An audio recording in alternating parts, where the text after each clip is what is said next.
Hello दोस्तों। आज हम लोग बहुत ही एक इम्पॉर्टेंट टॉपिक पे बात करने वाले हैं। जैसा कि आपको पता है, पूरा वर्ल्ड जो है अभी एक बहुत बड़ा पेंडेमिक से जूझ रहा है। आपको पता होगा कोरोना वायरस पेंडेमिक है। अगर एक देश में इसका वेव थोड़ा सा कम होता है तो दूसरे वेव में दूसरा वेव आ जाता है, फिर तीसरा वेव स्टार्ट हो जा रहा है। तो इसी का जो भी सबसे लेटेस्ट वेरिएंट है जो बताया जा रहा है साउथ अफ्रीका में सबसे पहले मिला है, वो है ओमिक्रॉन वेरिएंट। तो इसी के ऊपर हम लोग आज बात करने वाले हैं कि ये जो ओमिक्रॉन वेरिएंट है इसके ऊपर साउथ अफ्रीका का क्या कहना है और वर्ल्ड का रिएक्शन इस पे क्या है। यहाँ पे सबसे पहले आप आर्टिकल देखेंगे, south Africa punished for detecting new Omicron variant.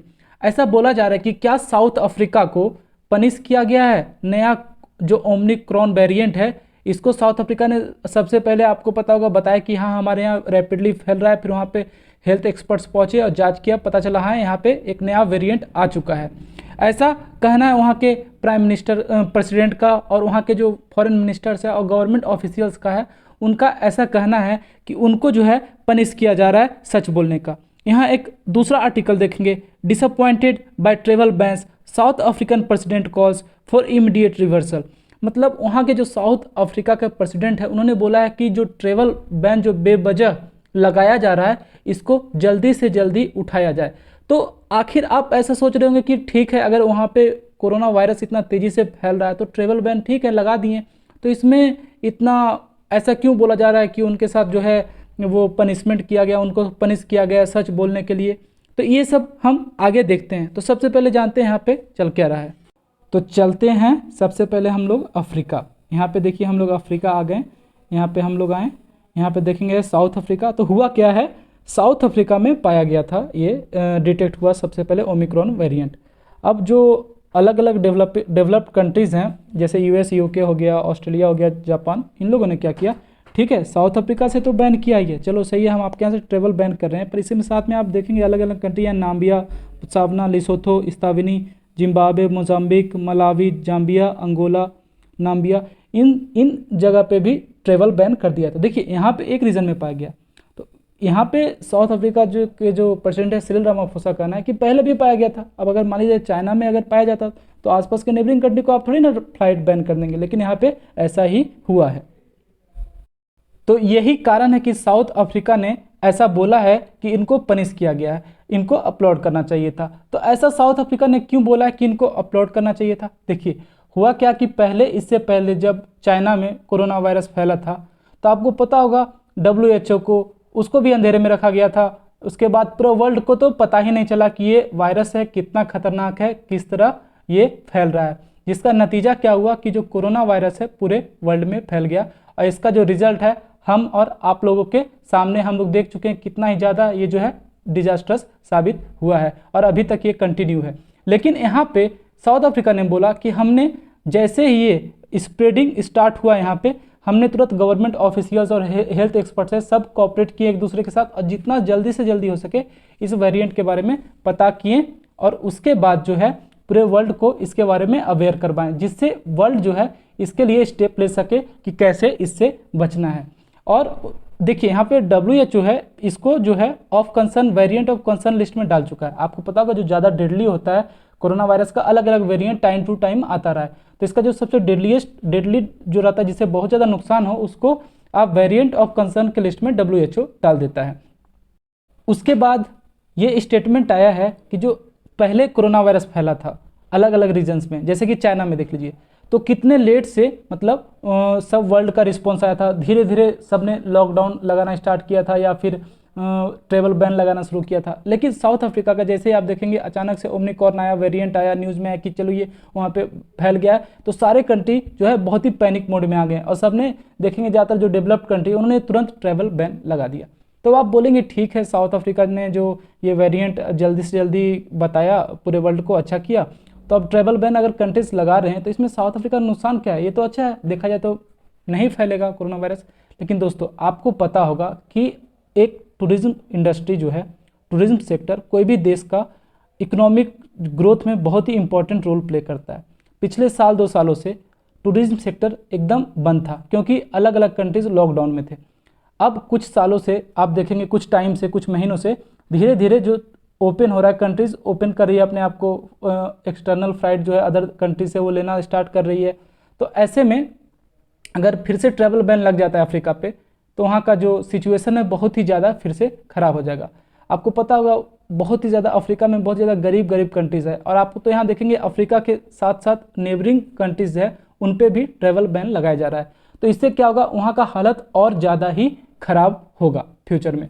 अब आप यहाँ पे देखेंगे जो अलग अलग, एक तो साउथ अफ्रीका में पाया गया है, लेकिन अलग अलग जो जगह है, अलग अलग कंट्रीज़ है जिसमें ट्रैवल बैन लगाया गया है, वो आपका हो गया South Africa, Namibia, Zimbabwe, Botswana, Angola, Mozambique, Malawi, Zambia, Lesotho, स्लोवेनी, ये सब जो अलग अलग कंट्रीज़ है इसमें ट्रैवल बैन लगाया गया है यूके के द्वारा। तो यहाँ पे मैं बता रहा हूँ कौन कौन जो मेन कंट्री है जो ट्रैवल बैन लगाए हैं। तो यूएसए का देखिएगा तो उन्होंने लगा दिया, जो भी ट्रैवलिंग कर रहे हैं साउथ अफ्रीका से, उसके बाद बोट्सवाना, जिम्बाब्वे, नाम्बिया, लिथुआनिया, सब लगभग ऑलमोस्ट सेफ कंट्री लिए।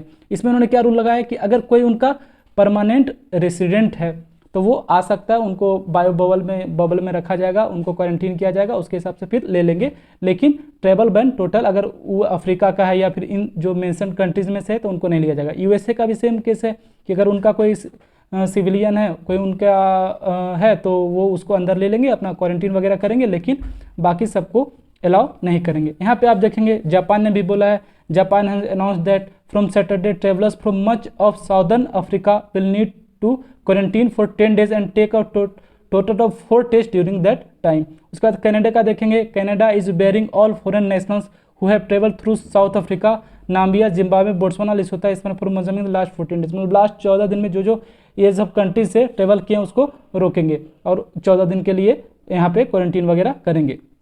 अब आप बोलेंगे ठीक है, इंडिया का क्या स्टांस है? तो देखिए अभी इंडिया जो है वो डायरेक्ट जो ट्रेवल बैन नहीं किया है। अगर आप अफ्रीका से आ रहे हैं या फिर अफ्रीकन सिटीजन है तो आप आ सकते हैं, लेकिन स्क्रीनिंग वगैरह जो है बहुत ही ज़्यादा टाइट कर दिया गया। पीसीआर टेस्ट वगैरह जो भी होता है कोरोना का वो सब टेस्ट होगा। अब आप बोलेंगे ठीक है, अगर सब कंट्रीज़ जो यहाँ पे ट्रेवल बैन कर रही है तो क्या WHO का गाइडलाइन आया है कि आप ट्रेवल बैन कीजिए, या फिर कंट्रीज़ जो है अपने हिसाब से ट्रेवल बैन कर रही है? तो देखिए यहाँ पे WHO का कोई गाइडलाइन नहीं आया कि आप ट्रेवल बैन कीजिए। उल्टा WHO ने तो बोला है कि ये हैवी बर्डन ऑन लाइफ्स, अगर आप ट्रेवल बैन इस तरह से लगाएंगे तो लाइफ वहाँ का बहुत ही ज़्यादा हैवी बर्डन आएगा। यहाँ पे आप देखेंगे ट्रेवल रेस्ट्रिक्शन में play a role in slightly reducing the spread of कोविड-19 but places a heavy burden on lives and livelihood. अब WHO का कहना है ठीक है, अगर ट्रेवल बैन लगा रहे हैं हो सकता है थोड़ा बहुत स्लाइटली जो कोरोना वायरस है वो रिड्यूस हो जाए, लेकिन वहाँ का जो लाइवलीहुड है, वहाँ के लोग, इस पर बहुत ही गंदा इफेक्ट इसका पड़ने वाला है। ऐसा जो है WHO के रीजनल डायरेक्टर है अफ्रीका के, उन्होंने ऐसा बोला है। अब आप देखेंगे जो ट्रेवल रेस्ट्रिक्शन है यहाँ पे, जो वही सेम बात है, जो ट्रेवल रेस्ट्रिक्शन है वो तो कुछ इजी हो जाएगा, लेकिन मतलब इजी होने से लाइफ हो सकता है थोड़ा सा खराब हो जाए, ये बात तो तय है, लेकिन हो सकता है कोरोना वायरस का स्प्रेड थोड़ा सा कम हो जाए, ऐसा उन्होंने बोला है कि जो WHO के रीजनल डायरेक्टर हैं अफ्रीका के। उसके बाद आप देखेंगे जो साउथ अफ्रीका के प्रेसिडेंट है सिरिल रामाफोसा, उन्होंने बोला है कि जो ट्रैवल बैन हो रहा है ये कम्प्लीटली अनजस्टिफाइड है। एडिंग उन्होंने और बोला कि it will not be effective in controlling the spread of Omicron. Ramaphosa said that only thing that travel bans will do is further damage to the economic of affected countries. देखिए यहाँ पे देखा जाए तो उनका कहना सही भी है कि ठीक है, ट्रेवल बैन से ऐसा तो नहीं है कि जो पूरा आपका कोरोना वायरस जो रुक जाएगा, क्योंकि देखिए ट्रेवल बैन से हो सकता है थोड़ा कम हो जाए, लेकिन पूरा बंद तो होगा नहीं। लेकिन हाँ, ये जरूर है कि अगर ये ट्रेवल बैन लगाते हैं, वहाँ का जो इकोनॉमिक, जैसे कुछ पुअर कंट्रीज़ है या जिनका इकोनॉमिक कंडीशन सही नहीं है, आपको पता होगा अफ्रीका में ज़्यादातर कंट्रीज़ वैसे ही हैं, तो ऐसे में क्या होगा कि वहाँ का इकोनॉमिक जो मतलब क्राइसिस एक तरह से फ्यूचर में देखा जाएगा, क्योंकि आपको पता है टूरिज्म सेक्टर बंद हो जाएगा। टूरिज्म सेक्टर बहुत ज़्यादा पैसे कंट्रीज अर्न करती हैं, और जो लाइवलीहुड है बहुत ही गंदा इस पर इम्पैक्ट पड़ेगा। यहाँ पे आप देखेंगे स्टेटमेंट है, एक आर्टिकल है, Omicron variant is vaccine inequality wake up calls से साउथ अफ्रीका प्रेसिडेंट रामाफोसा। तो देखिए यहाँ पे रामाफोसा का ऐसा क्यों करना है? देखिए हमेशा से हुआ क्या है कि रामाफोसा ने बोला कि ठीक है, हमको पता है कि जो ये कोरोना वायरस का वेव था ये आना ही था, डेवलप्ड कंट्री को भी पता था ये कि ऐसा कभी ना कभी आएगा, तो आपने पहले से वैक्सीन को इक्वली पूरे वर्ल्ड में डिस्ट्रीब्यूट क्यों नहीं किया? जो डेवलप्ड कंट्री थे उनको क्या चाहिए था? उनको चाहिए था कि ठीक है कोरोना का वेव आ रहा है, अब साउथ अफ्रीका से बहुत सारे रीजन हैं वो मतलब अंडर डेवलप्ड हैं, या अंडर डेवलपिंग है, अभी मतलब बहुत ज़्यादा डेवलप अभी उतना नहीं है कंपेयर टू अदर कंट्रीज़ देखा जाए। तो आपको क्या चाहिए था कि वैक्सीन सही तरीके से पहुंचाना चाहिए था, जल्दी से जल्दी करना चाहिए था, लेकिन हुआ कुछ नहीं। क्या हुआ यहाँ पे आप देखेंगे, बड़े बड़े कंट्रीज़ ने ऐसा उन्होंने बोला है, जो सिरिल रामाफोसा हैं साउथ अफ्रीका प्रेसिडेंट, कि अलग अलग कंट्रीज़ जो हैं उन्होंने, जो डेवलप्ड कंट्री है, उन्होंने वैक्सीन स्टोर भी किया, पहले लगाया। अब होना क्या चाहिए था, इन लोग को भी लगा देना चाहिए था। तो एक तरह से ये बोल रहे हैं कि जो ये ओमिक्रॉन आया उसके बाद आप जो ये ओमिक्रॉन आया आप ट्रेवल बैन लगा रहे हैं, ये सब वैक्सीन इन इक्वालिटी का नतीजा है, इसी के कारण ये ऐसा हो रहा है। उसके बाद उन्होंने ये भी बोला कि अगर आप सिर्फ साउथ अफ्रीकन रीजन में आप ट्रेवल बैन लगा रहे हैं, अब ऐसा तो है नहीं कि ये सिर्फ यहीं पाया गया है, आप इटली देखेंगे और अलग अलग 2-3 अलग अलग कंट्रीज़ है जो आप अफ्रीका में नहीं है, वो सब में भी पाया गया है, तो वो सब से आप ट्रेवल बैन नहीं किया। लेकिन यहाँ पे उन्होंने बोला कि अगर हम एक मतलब थोड़ा सा पुअर कंट्री है, वैसा है नहीं, मतलब कंपेयर टू इटली या वगैरह वैसा स्टेटस नहीं रखते हैं, वैसा देखा जाए तो ऐसा कुछ है नहीं, लेकिन कंपेयर किया जाए उन कंट्रीज से तो थोड़ा सा ये पुअर कंट्रीज अफ्रीका में बहुत ज़्यादा आते हैं, तो इतना ध्यान नहीं गया इन लोग पे, तुरंत ट्रेवल बैन लगाया दिया गया। इन लोग को वैसा मतलब कुछ भी सोचा नहीं गया, मतलब एक तरीके से बिना सोचे समझे ट्रेवल बैन लगाया गया। तो ऐसा कहना था हमारे जो साउथ अफ्रीका के प्रेसिडेंट हैं सिरिल रामाफोसा, और अफ्रीकन यूनियन जो है उन्होंने भी बोला कि आप गलत है कि अगर एक जगह पे ट्रेवल बैन लगाया जा रहा है, एक कंट्री में अगर वेरिएंट पाया गया तो आप पूरे के पूरे अफ्रीकन रीजन में, ज़्यादातर जो साउथ अफ्रीकन रीजन में, आप पूरे के पूरे साउथ अफ्रीका के आसपास जो है हर जगह ट्रेवल बैन लगा देते हैं। इससे क्या होगा, इकोनॉमिक एकदम एक्टिविटी बंद हो जाएगा। आपको पता है इकोनॉमिक एक्टिविटी बंद होने से बहुत ही गंदा इफेक्ट पड़ता है। हम लोग भी देख चुके हैं, अगर लॉकडाउन के टाइम में जब इकोनॉमिक एक्टिविटी बंद होता है तो जो लेबर क्लास होते हैं या जो काम करते हैं, वर्कर करते हैं, उनका हाल कितना ख़राब होता है। तो दोस्तों ये सब था, आप ज़रूर बताइएगा कि आपका क्या मानना है कि क्या ये ट्रेवल बैन करके ये सही हुआ है, सही किए हैं, या फिर कंट्रीज़ को फिर से सोचना चाहिए था, अगर वो स्क्रीनिंग मेथड या कुछ दूसरा मेथड अपना सकते थे या थोड़ा टाइम इस पे देते, उसके बाद कुछ डिसीजन लेते। तब तक पढ़ते रहिए, खुश रहिए, जय हिंद।